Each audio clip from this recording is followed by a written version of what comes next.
Oh, there they are. You guys coming for the LaFleur. Well played.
Yo, the lies so that you never make it. Hopeless, so it seems. Eyes closed, candles open wide to embrace your dreams. Sometimes you gotta take a loss just to get the win. Like lots of sin was popping in like oxygen when boxes win. Focus on the mental, never lose like a smooth instrumental. Better choose on the move in a pinto. Choose what I get to, never lose smooth on the move, but it's simple. Never give up and we winning it, maybe. We just keep winning, we conquering daily. Envision and pay me, it's never this way. We indigenous, maybe we winning is crazy. Your opportunity, your opportunity, your opportunity, this your opportunity, your opportunity, your opportunity, your opportunity, this your opportunity, your opportunity, your opportunity, your opportunity, this your opportunity, your opportunity, your opportunity, your opportunity. Woo, woo, woo, woo! All right, here we are. It is the Lion Villain Report. I am your host, Russell Wayne, right here, and welcome to the program right here. This is All Lions Talk right here, right now. We are broadcasting live right now into the Lions Villain Squad Facebook page. 52,000 strong. We're approaching 53,000. Hopefully we get to 53,000 before the season starts right here. We're putting a shout out right here to the Detroit Lions News Podcast. Joe Chap and the boys do a great job over there. 75,000 strong. We are all Lion fans right here. And we are on YouTube, JC Sports, as well as our Villain Squad YouTube page. Thank you for subscribing. Thank you for hitting the like button. If you're on there, hit that like button. Anybody that's doing anything right here, that is a fan of football talk in the morning. And we're also part of the Huddle Sports Network on Roku.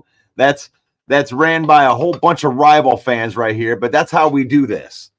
We have rival fans in there. Shout out to Bill the Packer fan and Mike the Bear fan and Sarah from the Viking Nation right there.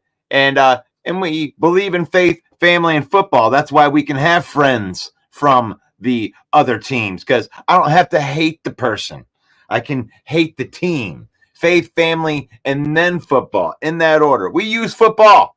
We use football to spend time with our family, and we use football to create memories in our lives with our family. We don't let football use us. We don't become unlivable when our team loses, because we can move on. Let me go into another room for about 15, 20 minutes. Let me blow off some steam, come back out. I'm fine.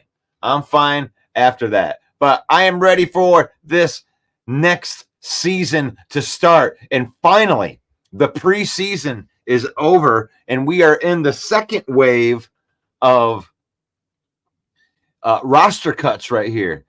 And that's where we're at. And that's what we're going to talk about today. Let's get in here. Let's see if we get some people in here. We didn't have anybody in here before. We didn't have oh yeah, we did. We had Fred Peterson was in here before the YouTube page came up, and we had Davey in here. Good morning and one pride. It's a great day to be a Lions fans. You like that? Right there. And then kneecap biting. He almost got in there. Good morning, Russ. The guys, Davey and Fred. See, you got to get in here quick, Jeremy. These guys are quick. They get in here. You might be quick, but they quicker. Hello, Jeremy B. Good morning, Jeremy B. Yes. 74 degrees at the lake. Draft the lake. Draft the lake. Okay, I think that we're trying to do a play on words right there. But if you are watching right now, hit that like button. It's free. And if you like football content and you like professional football, then you're probably going to like this show. So go ahead and hit that like button, because it helps out the channel and we appreciate it. Steve, Packers kicker Anders Carlson. Yeah, you got a kicker problem up there in Green Bay. So what are you going to do there? And then Steve, how do you feel about getting the phenom Malik Willis in there to replace the unreplaceable Sean Clifford? What do you think about that? Right there, Jamal Grant. Let's go. What up, Wayne from Jamal? Lion King, what up, Doe? Let's see if I don't want to miss anybody right there. What's up, Dale? Jeffrey Addison is present and accounted for. I love when Jeffrey pops up here, because it gives me a chance to say, go over to the Detroit Lions main event group and make sure that you get your voice heard out there. You got to join the conversation. And Jeffrey is one of the admins in that group. And I never thought it would be so important to do this, but there's all of these Detroit Lions groups that got a bunch of crap, all these fake stories about players dying in plane crashes and whatnot. Now, we may have bad opinions in the stuff that we post on here, but all of the stuff that we post through our groups and on our page is about the Lions, and it's about the opinions of the Lions. We don't put out BS information. And Jeffrey does a fantastic job with the Detroit Lions. It's a Detroit Lions main event group, keeping all the spammers out of there. Ain't nobody selling no tickets in there. We try to get them. And if you do see them in that group, make sure that you report them to our admin team, because they're fantastic. And thank you, Jeff. Thank you, Jeff, for doing that for us. Chance Lax, what up, Doe? Steve in that. Joseph's in there. 7th round pick for Willis. Sounds like they overpay. Yeah, Malik Willis. If you can believe this, there was a bunch of Lion fans around here that were calling to have Malik Willis be drafted at number 2 overall that year, because we needed a quarterback. We needed to replace Jared Goff. And we were dumb not to go for a quarterback right there. And we took Aiden Hutchinson instead. And I'm glad that we have a smart general manager and they don't listen to the chuckleheads on these podcasts all the time, because they got some crazy opinions out here and emotional opinions. And that's why we pay Brad Holmes the big bucks. It's because he doesn't get too high and he doesn't get too low when it comes to those kinds of things. Let me see what we got in here. They got some the latest news on the. Let's just kind of go through and review what we had since Sunday. The best news came out first, where it is that let me pull this up. Let me pull this up for you because I got this right in here. Give me one second. Screw it. I'll just put it up here. I'll just read it out there too. But Brad Holmes, he's been a little bit busy for the last couple of days. The only brand new news today is the Lions released Stephen Gilmore. And I don't know if that was a huge surprise to anybody because we got way deeper in the cornerback room, and a lot of these guys had been playing from the practice squad to try to make this team. And we're pretty deep at cornerback. So Lions release Stephen Gilmore, and they released him, which gives him a choice. It doesn't mean it means that he doesn't have to clear waivers. That means that we could bring him back, put him on the practice squad if we choose to. Long snapper Scott Daly was released. Defensive line Pat O'Connor was released, but the Lions want to sign him to the practice squad. They made that evident with that. Linebacker Ty Summers, edge Mitchell Agude. That was one of my favorites right there. That hurt my feelings a little bit. Offensive lineman Brian Hudson. Now they've been saying out there that our offensive linemen are a hot ticket. I don't think that our offensive linemen are going to make it through to the practice squad. Cornerback Rashad Wildgoose. I don't think that was a big surprise there. Zonovan Knight getting released. Some people thought that they might trade him, be able to have value to trade him, and for a late round pick, swap of picks, nothing big, but that he was going to be there. But they just release him. They release Shane Zylstra, Donovan Peoples-Jones, Caden Davis, and then they place cornerback Emmanuel Mosley and guard Christian Mahogany on the injured reserve. And Mahogany, I guess he's still on the NFI list right there. So that was real quick what Brad Holmes has done up until this point. And the cool thing is that DJ Reader is removed from the PUP list. Now, that doesn't mean that he's going to start game one, because Brad Holmes or Dan Campbell said as much during the presser yesterday that the idea was for them to have him by week 2 in Tampa, but he didn't say for sure that that's what it was going to be. They're going to try to get him out there for week 1, and that makes me excited because I know that we're not going to put him out there too early. That's not the style. We're overcautious, if anything. So it would be great to see DJ Reader out there in the very first game, in the opening game. There we go. Rest in peace to Sid Vicious, the wrestler. He passes away. Yeah, he was one of the icons when I was coming up right there. He was one of the first real guys that could challenge Hulk Hogan, the immortal Hulk Hogan from back in the day. So, yeah, thank you for bringing that up, Dwayne.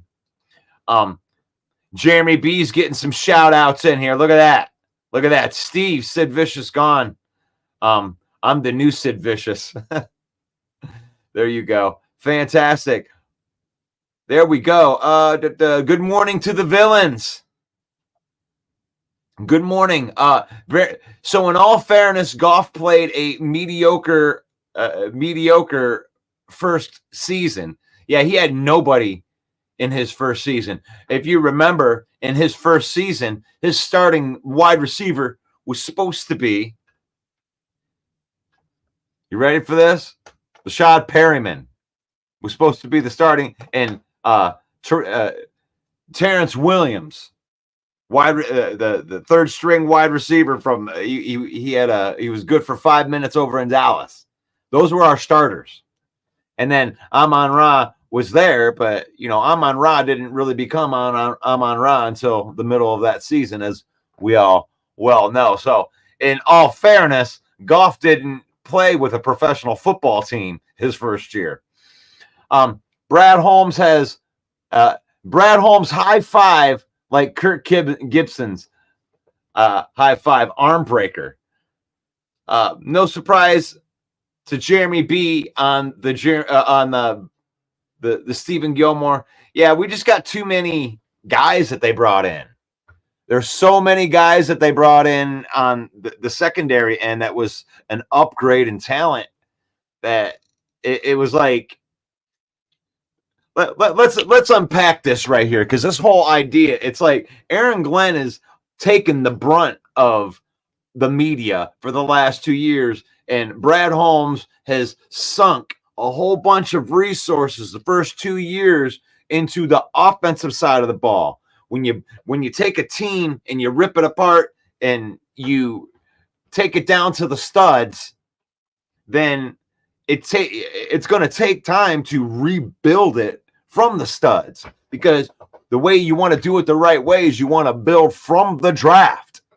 And as you well know, sometimes it takes a minute for draft picks. Even Amon-Ra St. Brown, you gotta get into the flow of things. But now we've had 3 drafts stacked on top of each other, 4 drafts stacked on top of each other, 3 drafts of guys that have played, and that's the core of your team now. And they didn't get to put the resources into the secondary. So guys like Stephen Gilmore was able to come in as undrafted free agents. There's a lot of guys on the back end of our roster that ended up making the team as guys that weren't high on people's radars. So in a sense, Aaron Glenn has done more with less. But this year, that's not the case. You immediately go out and you spend a 3rd round pick and bring in a proven cornerback in Carlton Davis who can play man. And then you bring in Amik Robertson, who is a Packer killer. He closed out the Raider game last year versus Jordan Love. You bring him in, and then you draft Terrion Arnold and Ennis Rakestraw. So the talent level went from 2 to 75 in that area. So guys like Stephen Gilmore, and I mean even Khalil Dorsey might be looking, he's looking around his shoulder right now, because where it might have been a little bit easier to make the roster last year, this year there's a lot more competition in there and a lot more guys that ain't going to get cut. So with that being said, Jeremy B, I agree with you. No big surprise right there because of the influx in talent. Can Zylstra sign with whomever he likes? Now, that's the rule. So the rule is, if you're just straight out released, if it's just a release and you're not waived, then you immediately, you could go sign with somebody the next day if you want to. Now, if you are waived, you have to go through, all of the teams, and if everybody turns down the waiver priority, then you can bring them back to the team. So a release is different, because you still have some form of control when you waive somebody. So when you waive somebody, your idea is like, man, I hope this gets through here, because I don't want this guy to have the choice to be able to go somewhere else. I want him on our practice squad. So in a way, it's a way of taking away choice, but then anybody can sign him. But they can't sign him to the practice squad. They have to sign them to the roster. So if somebody's going to claim one of the Lions guys, then they're going to have to commit one of the 53 spots from their roster. So that's the difference right there. And if I'm not sure which one Zylstra is, I'm pretty sure that he was released. So he should be able to sign with whoever he wants. Let me see if I can't find this on here. Zylstra, where are you at? Look in the waving. Okay, so no, he does, him and Zonovan Knight. So both of those guys were waived, not released, to answer your question. So Zylstra cannot sign with whoever he likes. He's got to go through all 32 teams. Somebody can claim him and Zonovan Knight. And that's what I just read. That's via Pride of Detroit. So that's not my pea brain coming up with that. That was reported by a reliable source. Jeffrey says, you know that we have a solid team when good players don't make the top 53. This is a weird thing for Lion fan. This is weird, right? We're not used to this. We're not used to teams clamoring over our offensive linemen that we're, putting out there. We're not going to be able to keep as many of these guys. We're on the radar. Yeah, there you go, Jeremy. Here's a little throwback. Tyrell Williams, Rashad Perryman, Quintez Cephas, and Amon-Ra St. Brown. Yeah. Who is excited about that lineup? Jared Goff is going to crush it. Oh, man, that was some gloomy times right there. And we knew it. I know Jeremy knew it. What are we going to build around? I don't even think we can play competitive football. I think I had them at 5 wins that year. And I overshot it by 2 wins. That was awful times. 2021. You ripped it apart at the studs. I mean, we were so far in dead cat money in 2021 that, you're really going for the going to the dollar store. You're hitting them UDFAs like crazy. Oh, yeah. He had some potential. Yeah, that was scary times.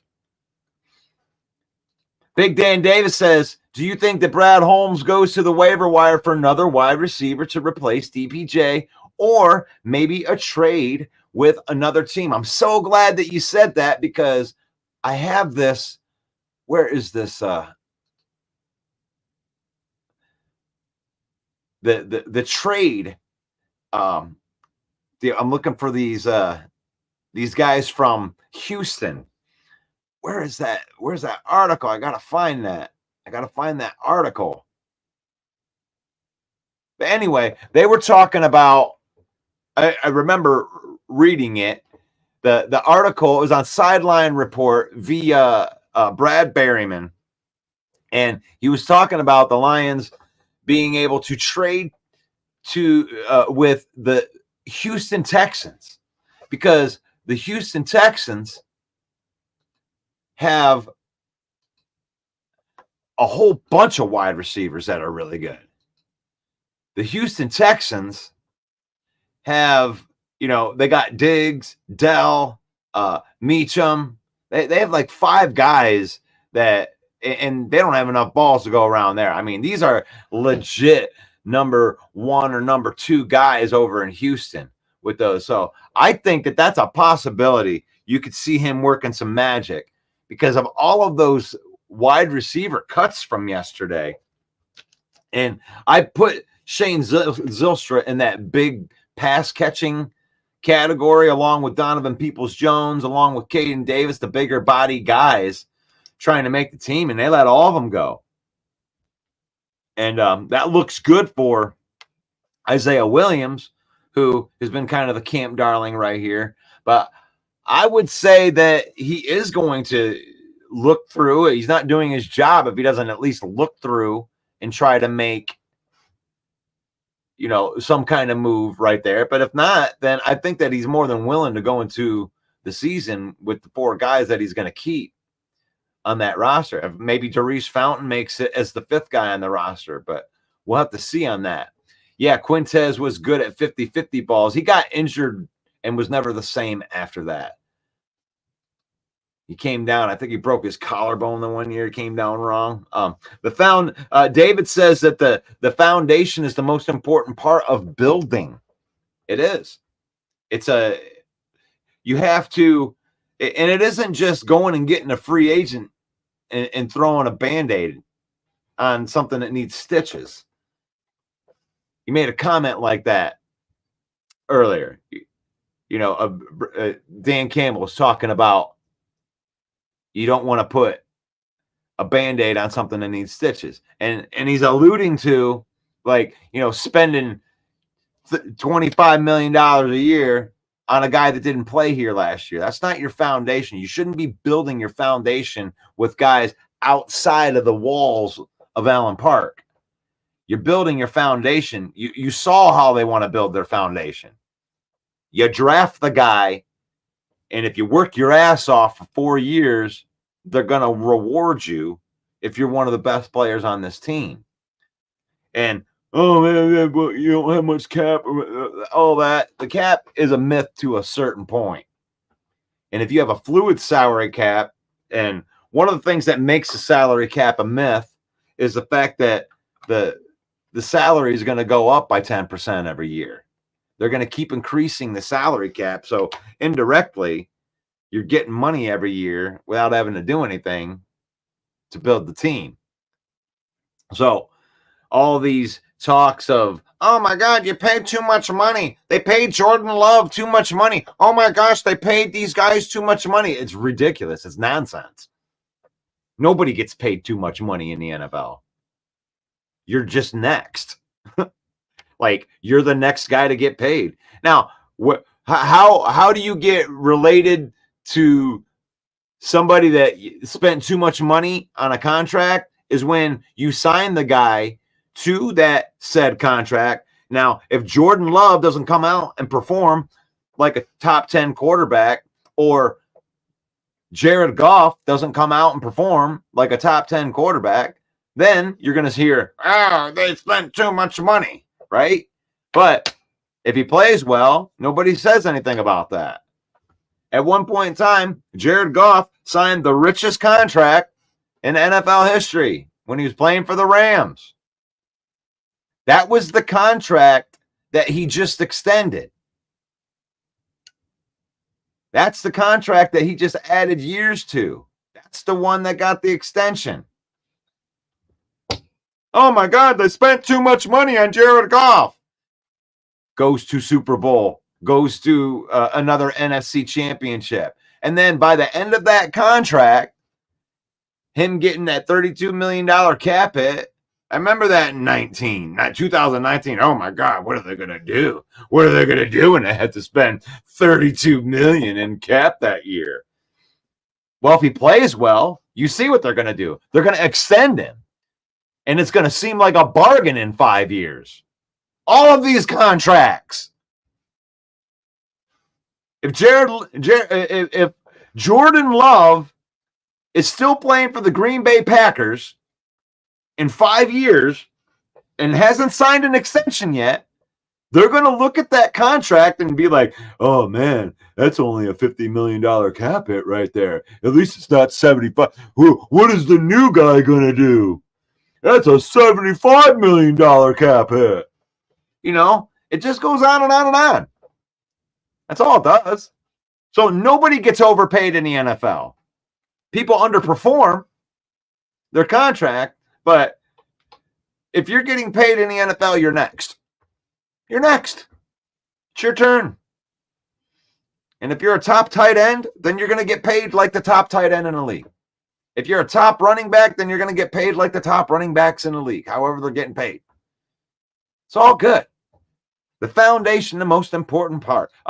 Lion King said Goff's first season scrubbed talent, but Goff couldn't elevate lesser player. Sorry, but facts is facts. I'll understand how you can come up with that. How do you come up with that? How he didn't elevate players? He had a 4th round draft pick in Amon-Ra St. Brown that didn't know where the locker room was the first year. What do you mean he didn't elevate players? He elevated everybody. He elevated Khalif Raymond. He elevated Amon-Ra St. Brown. He elevated 3 tight ends last year, not named TJ Hawkinson. Some guy that we just cut from the team caught 3 touchdown passes in one game from Jared Thomas, Michael W. Smith, Goff. He elevated all of that talent. What are you talking about? I don't agree with you on that one at all. The first year Brad had picked the second, that Brad has picked in the secondary because he focused on the trenches more than anywhere else. Yeah, we didn't build the team. You're building the team. This right here, after the 4 years of draft, is the first time that I could say that Brad Holmes has guys in every single level of the defense, every single level of the offense that he drafted, he has his hands on, that he didn't have to go outside source. You have future and now set with what Brad Holmes has. It's a perfect fluid salary cap the way that it's moving right now. I don't have any reservations on anybody that they've re-signed. Jared Goff is the leader of this offense. He wrote the offense with Ben Johnson.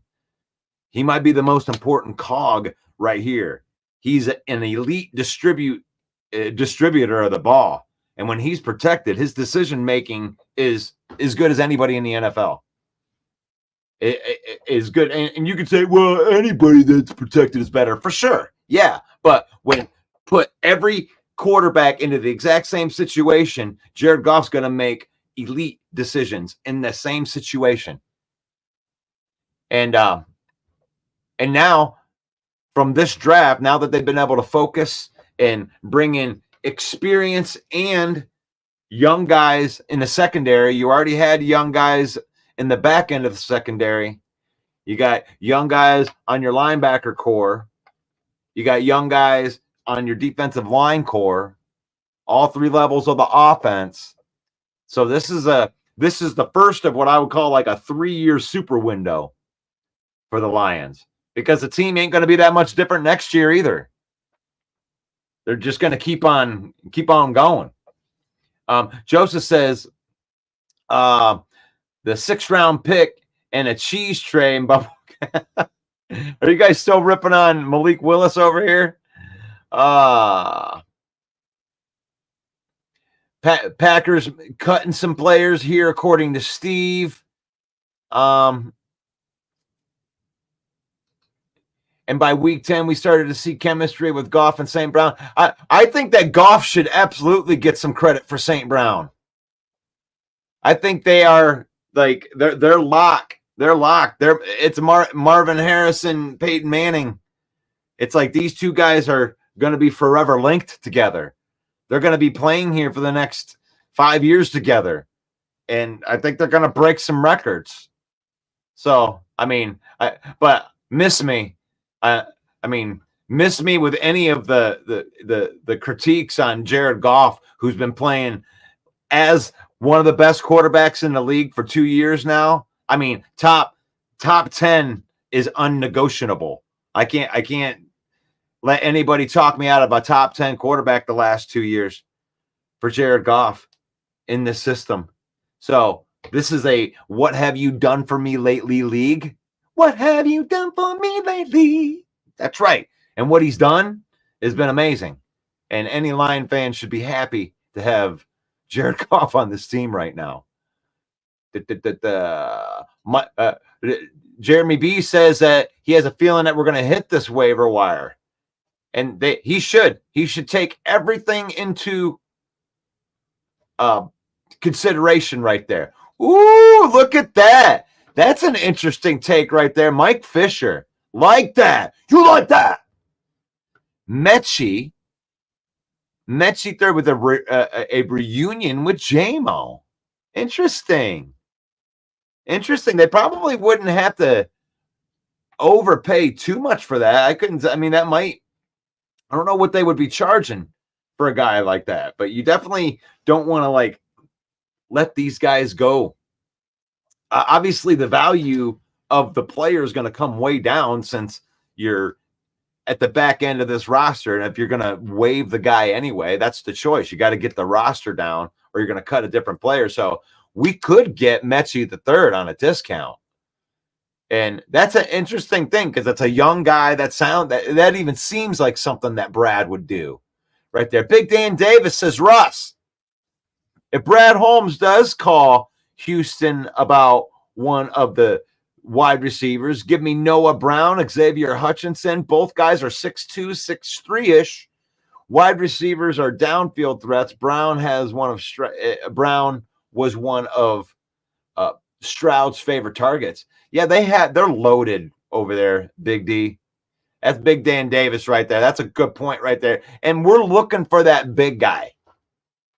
We're looking for the X receiver that not only can stretch the field. We don't really need a field stretcher. We got a field stretcher, but we definitely need a guy that can go up and get contested balls.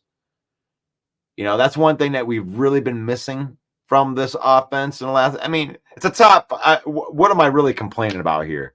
A top 3 offense in the league. Oh man, we really need a guy that can get contested balls. I mean, it's a luxury at this point. It's what Dan Campbell called it in the press conference. A luxury. It's a luxury. We'd love to have a guy that can go up and get it. That would be a nice little hors d'oeuvre to have with the full course. Lions going 5 wide with all slot guys. Jameson Williams is not a slot guy. Jameson Williams is most definitely an outside wide receiver. I'm trying to think of who you would be talking about. Darius Fountain, if they're going 5 wide, that guy is definitely not a slot guy. Now, Amon-Ra it can be a slot guy, but he can play in or out. He took half of his snaps from the slot, half of his snaps from the outside. So that's not even really true for Amon-Ra St. Brown. He has the ability to play the slot. Khalif Raymond is definitely more of a slot wide receiver, and so is Isaiah Williams. So I'll give it to you on the 2 guys for sure, but all 3 of the other guys can play outside if need be. But it's not traditional. I feel Joseph on that. Like, even though Amon-Ra St. Brown can play outside and has proven that he can be, an elite wide receiver on the outside, he does serve the entire offense better when he's playing in the slot and eating up defenders in the middle of the field and creating one-on-one matchups to our speedsters out on the outside with Jameson Williams. Our big is a tight end. Yeah, it's true. It's true, but we just got rid of our receiving tight end in Shane Zylstra, and I thought that he was the best X that we could have had out of that. So I'm there with big Dan Davis and Jeremy B on this one. Like, I think they're going to be looking. I think they're going to be scouring. You can't take anything off that table. You can't take anything off the table for that. Big Dan Davis, see, Suckfield makes too much money. Oh, there's a topic right there. Main Event Mike put a reel out there talking about Sudfield and Jake Fromm. And they were trying to work this new rule wherever they could dress like 3 quarterbacks or something like that, and that whatever rule that was kind of fell through. So I think that the Lions are going to release Suckfield this year, and they're going to go with Hendon Hooker. And there's a possibility that, he gave some glowing responses to Jake Fromm. The guy came in a week, and he looks like he can play a little bit of ball. Like, if we can get this guy on our practice squad, Hendon Hooker as the backup with Goff going into the season, I'm good with that. Even though Hooker's not there yet, by the end of the season, through practicing with the team, going through the reps, taking all the number 2 reps for an entire season, just like a Jordan Love, I think by the end of the season, he's going to be right there where he needs to be, to where he'll be, pushing starter talent. Not on this team, but if we wanted to trade him or have value for him, that value is going to come with an entire year progression with Hendon Hooker this year, in my opinion. Suckfield, he's smart. He's good in the film room, but he's a liability. If you got to put him out there to try to get you to win a game, it probably won't happen. So Big Dan Davis says John Mechie would be a good pick too if Brad Holmes decides to trade for a wide receiver. He's got the grit the coaching staff likes. This guy kicked cancer's ass. Yeah, he had leukemia. That is true, and he's a good wide receiver. Great story. Coming from had to will himself back. Mike Fisher says Texans have only made a cut or two. They'll be busy today. 13 losses is not elevating talent, bro. My God, he had practice squad guys on there. He elevated the talent. Did you watch 2022 Lion King? Did you watch 2022? I watched 2022. And by the way, the first win that we got was a touchdown pass from Jared Goff to Amon-Ra St. Brown. That very first win that we got in Ford Field. This wasn't even a professional football team, Lion King. And you don't think that he elevated that talent? That was all Amon-Ra St. Brown. The guys that are on our team right now, he didn't elevate any of those guys. Jared Goff is just being carried again, right? He got carried in LA all the way to the Super Bowl, right? He didn't make any of those passes. Miss me with that, Lion King. Miss me with that. He had Brashad Perry. He had guys that were on the team that don't even play in the league anymore. What are you talking about elevating talent? He didn't have any talent to elevate. Everybody that he had that he could elevate, he elevated. The guys that were still on the team. He made Quintez Cephas look good. Come on, man. You're just looking at wins and loss records. The team was $50 million behind the cap and dead cap, cutting Trey Flowers, cutting Jamie Collins. They couldn't even put a real team on. They had to take a loan out on Jared Goff's contract just so they could sign guys to the practice squad. Don't confuse people with facts. No, I mean, some people are just Goff haters, and no matter what he does, it's always going to be everybody else. And it's a lazy and weak argument when all the guy has done in the last 2 years has been a top 10 quarterback and taken us further than Matt Stafford ever did. Oh, by the way, who won that game? We made way more cuts than Houston. Yeah. Let's see. Fred Peterson. What I'm saying is Goff made rookie mistakes his first year. Crossbody throws, stupid interceptions, hanging on to the ball too long. Understandably so. He came from the team that blamed him. Yeah, he had a hard first year. He also had no offensive line. He also didn't have all of the things that make him the best quarterback that he can be. He made some dumb stuff. He got benched his first year when a team gave up on him. But Brad will always be busy nonetheless. So everybody gets, I agree, Fred, did not want Goff. He has been a revelation. Fred Peterson, I remember correctly, we had an OC change in the midseason too. Yes, we did. We had he was the head coach of the Chargers, and he came over. I can't remember what his name was, but he ended up getting fired in there. So when Jared Goff rewrote the offense with Ben Johnson, he elevated players. Who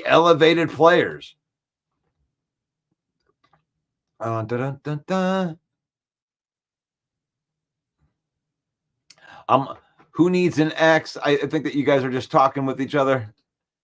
Elise Meme says, good morning, villains. It's a great day to be Lions fans.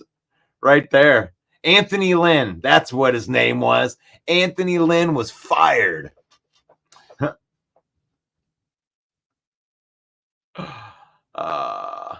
I didn't miss your reply, but when you guys are talking to each other, I'm here to run a show, Jeremy. I'm here to run a show off of what we're doing. So I didn't miss replies, but when I see a whole bunch of people just talking to each other, I allow you guys to just talk to each other. I don't have to read your guys' conversation. Anthony Lynn was fired. And thank you for calling me out on my show, Jeremy. I love that. I love that. As much as I would love to see Suckfield give his walking papers, I'm not sure Dan or Brad would cut him like a clipboard holder in Goff's ear. I hope it happens. Just not sure that it will. They like Sudfield, but they didn't. They like Sudfield, but Dan Campbell didn't give him any promise. He didn't give him any promise for this at that last press conference. They were trying to say, hey, who's going to be the backup? And he wouldn't answer it. Jake Fromm, State Farm. I like Jake Fromm, State Farm. I mean, I like the idea of going with a younger guy and a guy that could possibly play. You know what I'm saying? Never underestimate the power of the monkey off your back. Urel Jackson says Anthony Lynn was trash.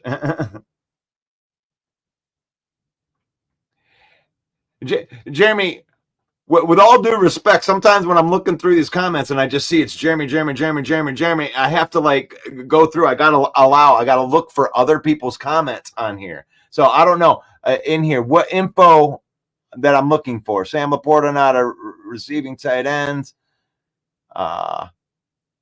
Exactly my point.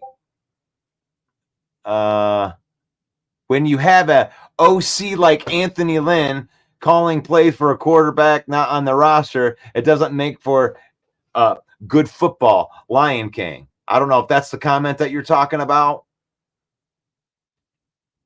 I hate to be the guy, but the Packers are better.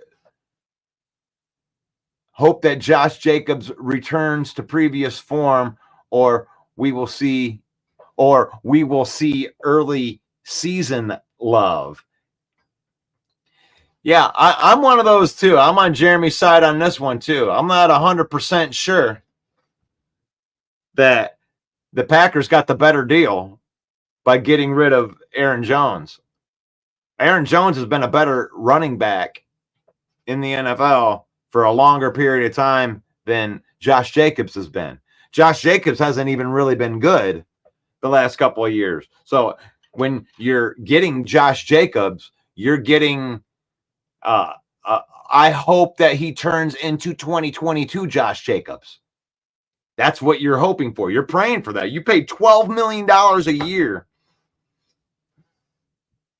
to bet on a guy that you know nothing about, that you didn't have in your practice squad. You didn't have out there running with your team all the time. And you took a chance on somebody like that. And then you did your boy wrong. You did your boy Aaron Jones so wrong that he signed for a rival.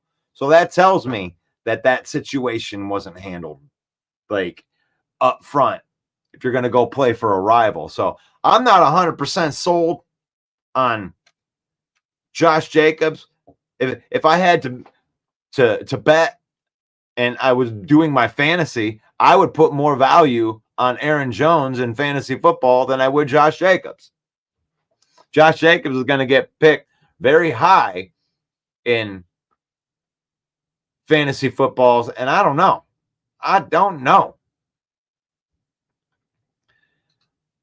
Let's see.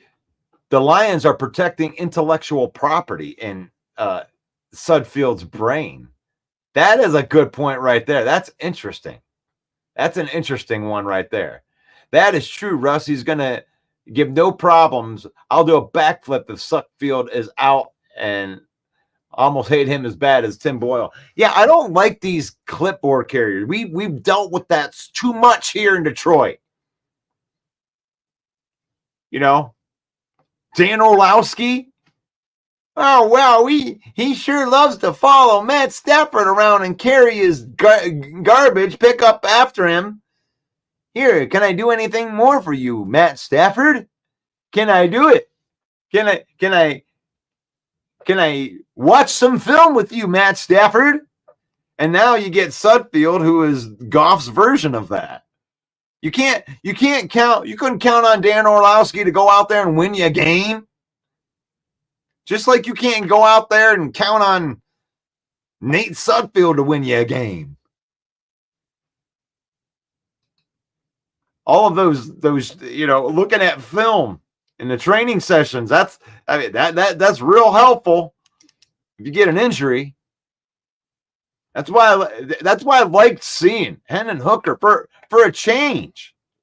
For a change, seeing a guy that can escape the pocket, and if shit happens, something happens to Goff, and you need somebody to go in there, you're going to need a guy that's a little more off plan. Of course, he's not going to know the offense as well as Jared Goff, but Hooker's going to be able to go out there and make a play if he needs to make a play. Jake Fromm looked like he had a little baller in him. He looks like he's not afraid to pull the trigger and throw it to the playmaker. And a lot of times that's what it is if you hold on to the ball too long. And you saw Hooker going through that at the beginning. If your first read ain't there, second read ain't there, third read ain't there, get the clock going, then And he took some sacks at the beginning. Sometimes you got to learn shit the hard way. But I believe that Hooker could come in, do some handoffs, run the offense. You got that from him. It's all preseason. Yeah, exactly. It's all preseason.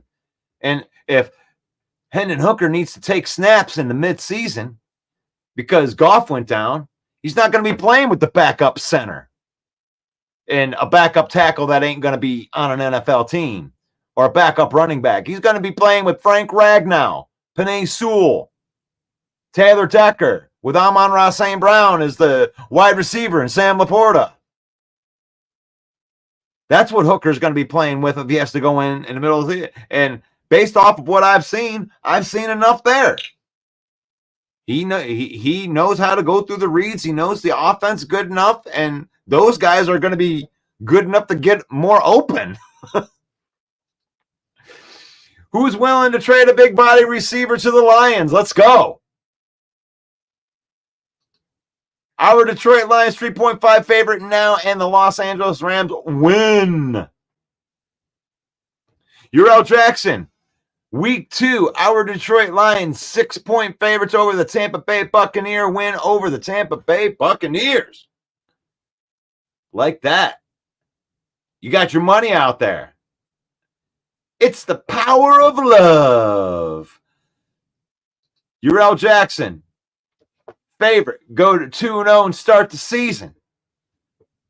Let's win game 1 first. Let's go. Packers have absolutely no depth whatsoever. After the starters, it's really bad.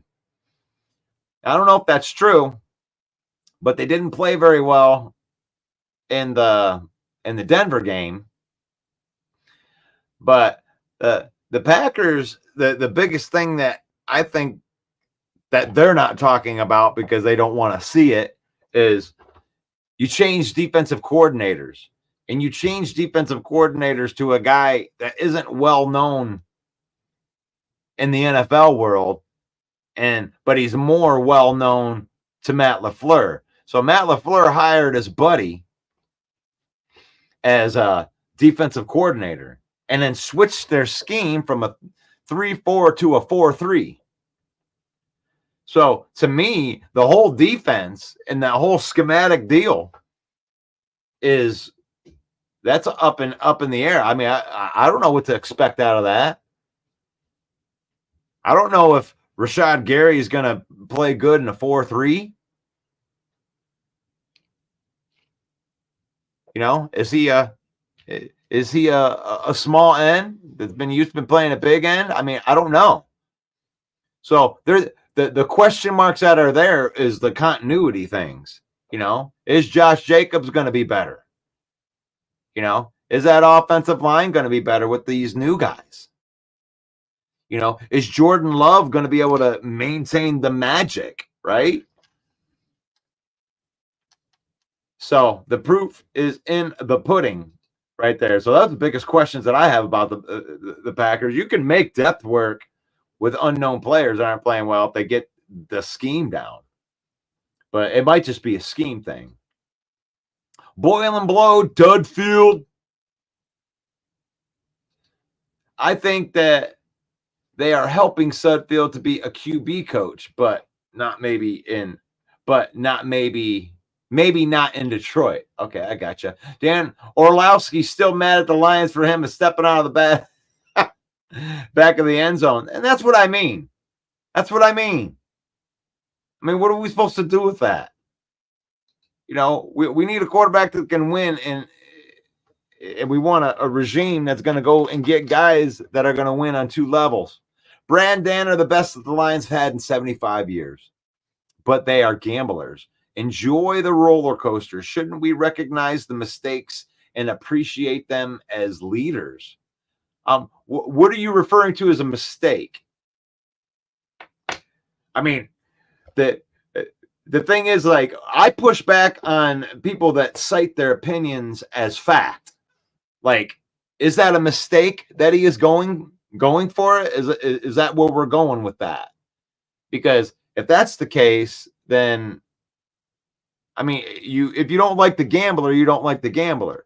But you also have to put it into your mind that we wouldn't have won the Rams game or the Tampa Bay game. You don't get 2 playoff wins if you don't like the way that they're making mistakes, right? Because you only see them as mistakes when they don't work. So be careful not to cite your own opinion as the fact, because this is all opinion here. And like, Brad and Dan are the best that the Lions have had in 75 years. And I'm going to leave it at that. And I'm going to leave the decision making to them. And that decision making led us to an NFC championship last year. And if they didn't have that decision making, I don't believe they would have made it to the NFC championship. So you can't have one. You're not allowed to have the cake and then, bitch about the way that it was made. If you think the cake is delicious, then say it's delicious. Don't say I think it's the best, but, because it's either the best or it's not the best. You either love the journey that they've taken you on, or you don't. You hate the way that they drug you there. Recognize the mistakes. Yeah, that's what I'm saying right there. I don't know where he goes with that. Lions Nation, let go. Goff, St. Brown, our O-line was the base for all. Lions Nation, let's go. But Campbell has made every single one. But if Campbell had made every single one, he would have been the greatest coach to ever do it. And that's the truth. That's the truth. You can even go back to the NFC Championship game and say that. It wasn't his coaching that got them out of that. The thing is, like, when you take chances and you gamble, you're putting your chips in there and putting it on your players. He called the correct play on both of those 4th downs. When I'm thinking of the ones that Josh Reynolds dropped, Dan Campbell's coaching didn't have Jahmyr Gibbs fumble the ball on the first possession of the 3rd quarter. That had nothing to do with coaching. A ball bouncing off of somebody's face mask right into the hands of Brandon Ayuk, that's not coaching. So there was a lot more misfortunes in that game than there were, I would call if you want to point and say you should have kicked field goals and we lost by 3, we would have won by 3, and you want to take that approach, I think it's weak. Because here's the thing, would Badgley have made a 47-yard field goal? Would he have made those field goals? I mean, if they would have made the 4th down, I mean, when you're on the 30-yard line, their 30-yard line with a new set of downs, where your run game has been dominating, I don't know. I think, one way to go another way. I love the aggressiveness. I am not on that side. I will ride that aggressiveness. That is what we are. And if that's the way that he's going to play, we're going to bite a kneecap off. Then that's my coach. Six combined sacks, week one prediction. I'm excited to see this defense, Jeff.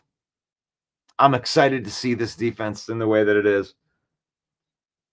I was talking to my friend Tim the Tool Man last night on my back porch about how excited I am about this defense. Because of the additions in the secondary, they are able to move Brian Branch to his natural position at safety. And Aaron Glenn has said as much, that this defense is designed so that the safety will have opportunities to make plays on the ball. And you can see evidence in that in the Ifeatu Melifonwu last year. Brian Branch is an instinctive player, and he's going to get unleashed within this because he doesn't need to play slot corner this year. He can play the safety position. And then you got Rake Straw and Amik Robertson competing for that slot position. And then Jack Campbell gets to start the season in the middle linebacker position. They drafted him last year, and he had to work his way onto the field because that's what we do here in Detroit. But now he's in his natural position. And now you're going to put DJ Reader right next to Aleem McNeil, and that's chaos. That's insanity. Because I'm telling you what, DJ Reader is him. And when you watch just put the film, just put the tape on, okay? You want to watch some tape? Just go watch a highlight film with DJ Reader in it.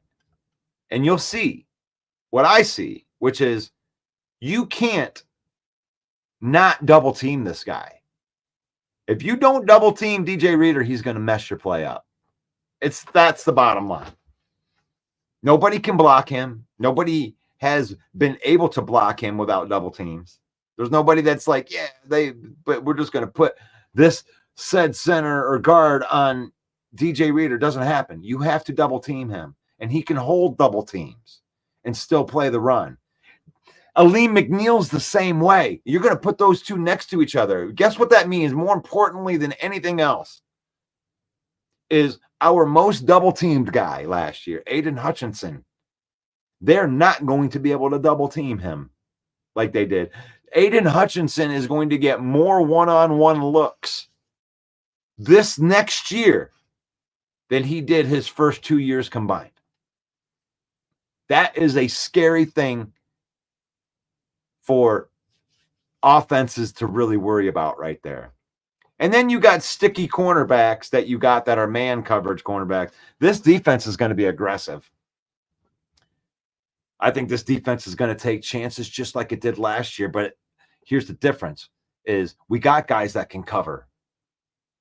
I think that the cornerbacks are good enough to give that defensive line at least another 3 seconds per play. They'll be able to be that sticky. And it is hard to stick on guys, but that's going to make more sacks. You think Aiden Hutchinson last year, who led the league, or I should say top 3 in pressures in the league, you think Aiden Hutchinson might benefit from an extra 3 seconds to go get the quarterback?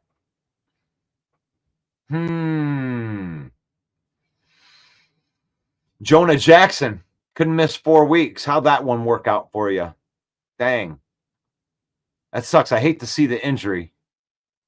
But they paid him $17 million a year to be there. And that's the exact reason they didn't pay him here.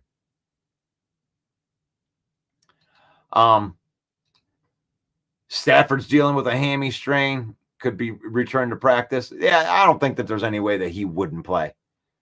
That would be crazy. Which site posts update the soonest? I use Pride of Detroit. They got like this.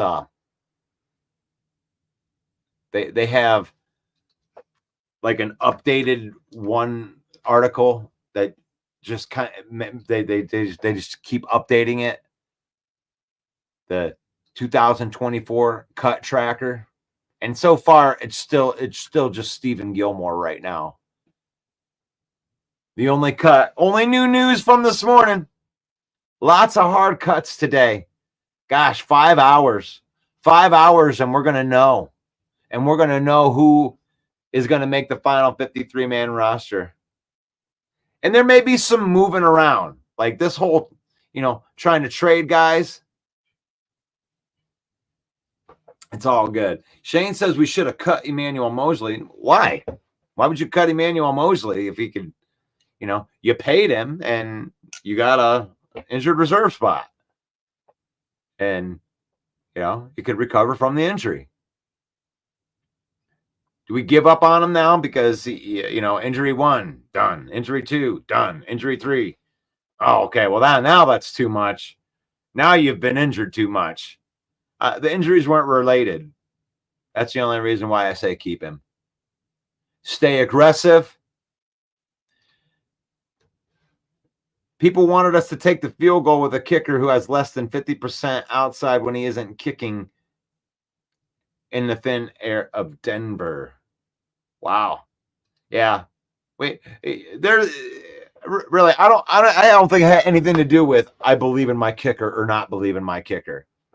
I think that Lion fan, we're just going to have to deal with this, okay? Like, can we get a coalition of Lion fans, villains? We get a coalition of Lion fans and villains that understand that our coach is aggressive. It isn't because he doesn't trust the kicker. It isn't because he doesn't trust the trust the defense or trust the offense or trust the coaching, or he doesn't believe in a player. He's just the aggressive guy. He's playing the analytics that actually are the better analytics. They've been saying it for years that going forward on 4th down in less than 3, you have a better chance of winning if you get that 4th down than you do if you kick a field goal. That's analytics that have been there for years, and people have ignored it because they're traditional football heads, right? I'm a traditional football head. Sometimes I'm just like, oh, you don't give points up. I grew up in that mentality. But the numbers say that if it's 4th and 1 and you're on your own 20-yard line, you have a better chance to win going for it and getting that 4th down and taking a chance to get that 7 points than you would to kick the field goal and give the ball back to the defense by only getting 3 points. And Dan Campbell plays that line. And maybe even a little more aggressive than that. So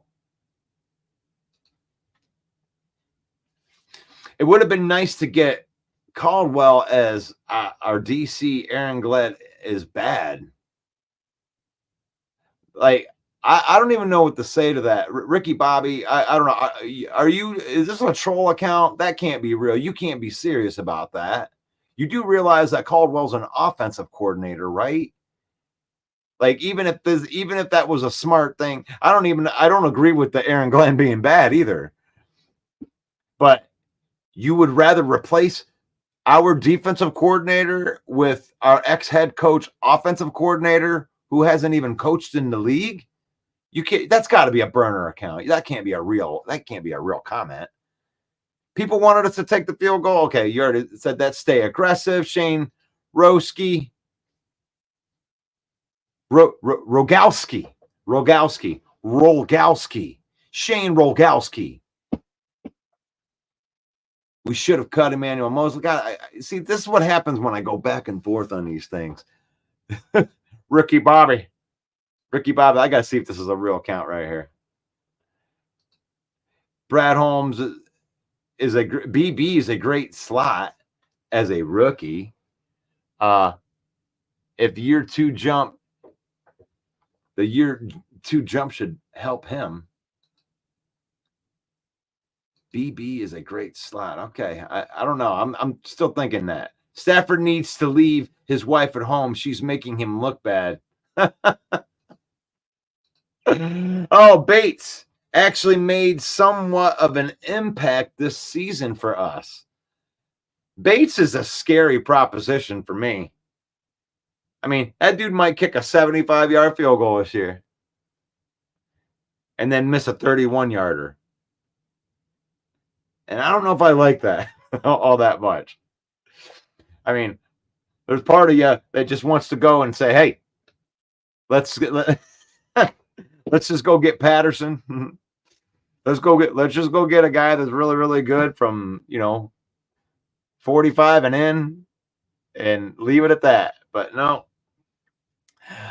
I was saying what the fans wanted Dan to do, not that Dan didn't trust Badgley. Okay.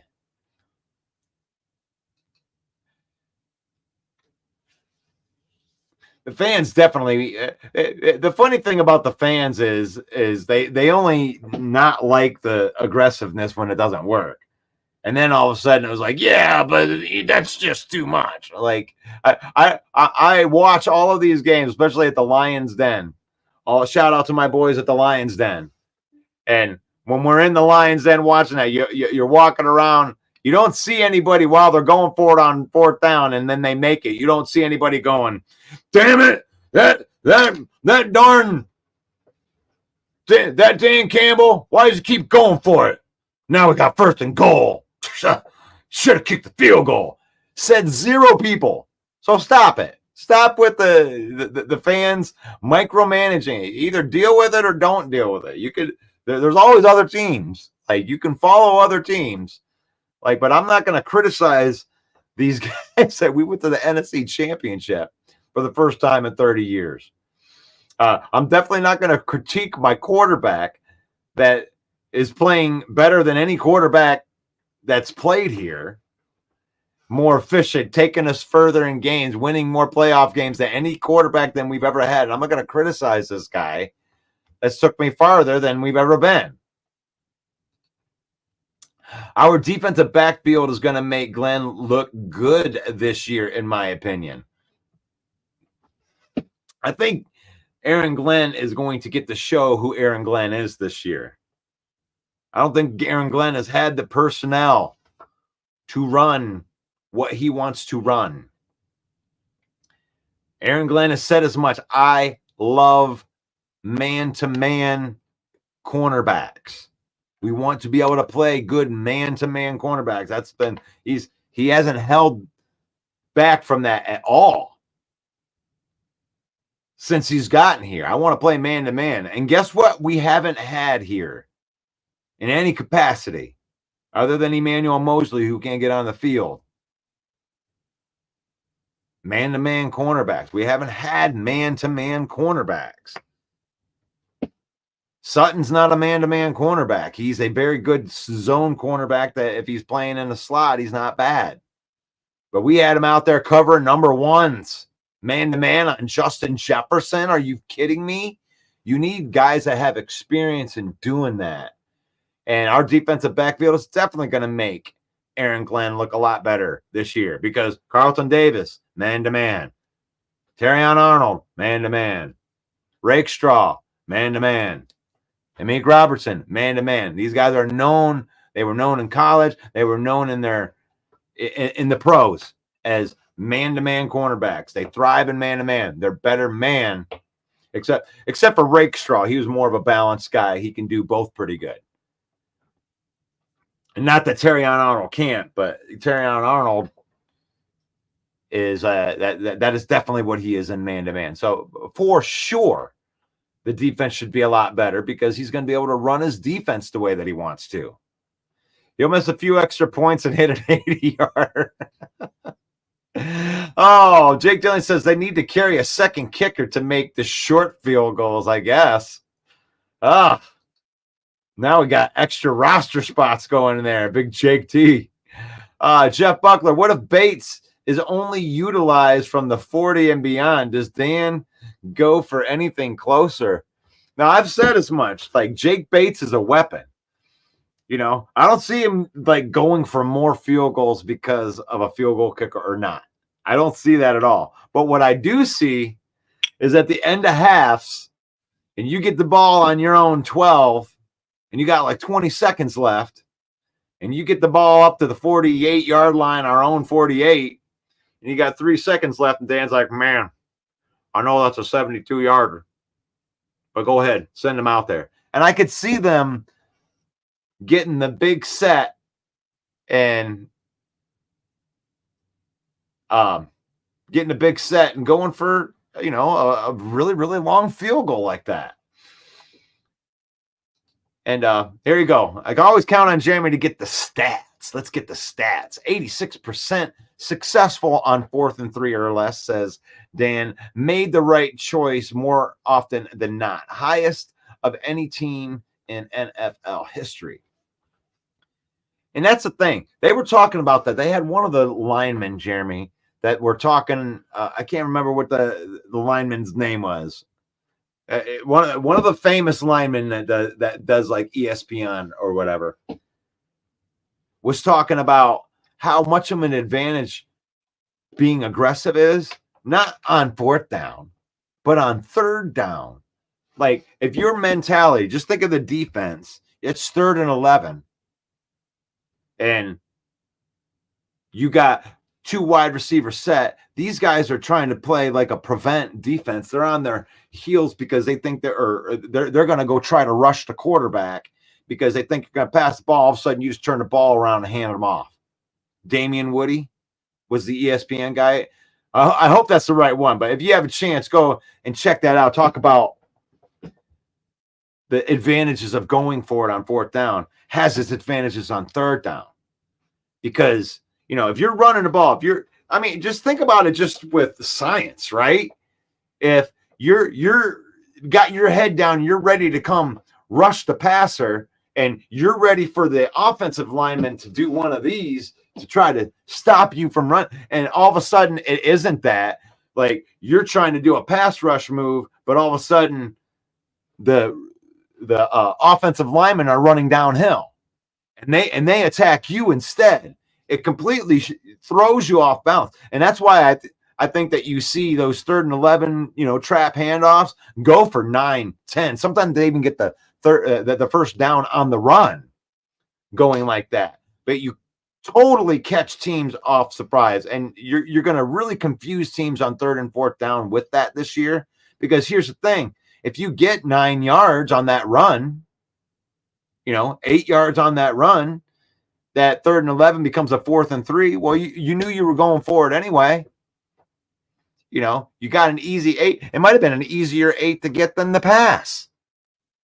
So it gives you more advantages of going for it on 4th down than just getting the 1st down and keeping the drive going. It's a mentality too. It gives your offensive line, who is, by the way, the best in the NFL, gives them a chance to eat. And how do offensive linemen eat? Run blocking. Run blocking. Let me destroy this guy that I've been protecting you from. Let me go downhill on this guy. That's where Penei Sewell gets it. Kneecap. Jeremy B says that Vikings waive 2nd-year guy Andre Carter. That was the Army guy. Yeah, okay, cool. The Vikings are in trouble with a lot of the stuff that they've lost. I mean, a lot of their fans would like it to stop. Please stop. Please stop hurting my team. But I actually think they have decent coaching in there, but sometimes coaching can't overcome everything. You have to have talent, and they've lost a buttload of talent over there. And that's just too bad. Well, I ain't got nothing new for you. I don't know. I was hoping to have some new news besides Stephen Gilmore, but it looks like we're going to get into this tomorrow. And for sure, because at 4 o'clock today, they're going to finalize the roster. So tomorrow's show might be the easiest show ever to prepare for. And we're going to prepare for going through the roster. We're going to go through the 53-man roster tomorrow during tomorrow's broadcast. Lions Villain Report, 10 a.m. every morning. You can see characters in these comments. Some of them have their own shows, like Jeremy B. You could check out Jeremy B on the Huddle Sports Network for his shows. The Huddle Sports Network on Roku. We're trying to move up in the world. We appreciate those guys. They turned into a pumpkin now at 11 o'clock because Ken and Ken is in the morning. That's Chicago Bears. That's their Homer show. This is my Homer show for the Lions. We're broadcasting live into the Lions Villain Squad Facebook page. Thank you to the 52,000 villains that are taking this villain-like journey with us. And it isn't the lame-ass Chauncey Gardner-Johnson villains either. We were the villains before he came in with that stupid ski mask.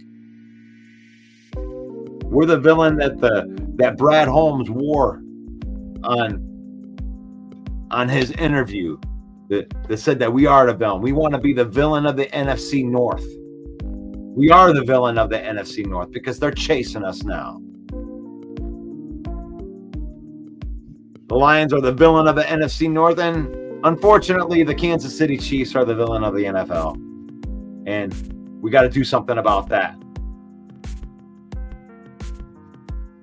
Thank you to Joe Chapman, boys, over at Detroit Lions News Podcast. 77,000 Lion fans strong up in that spot. Join the conversation.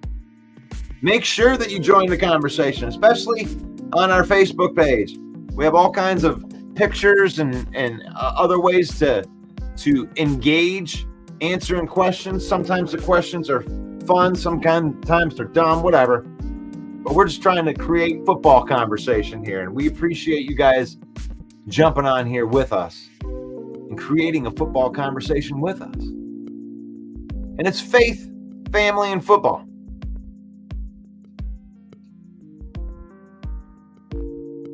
We use football.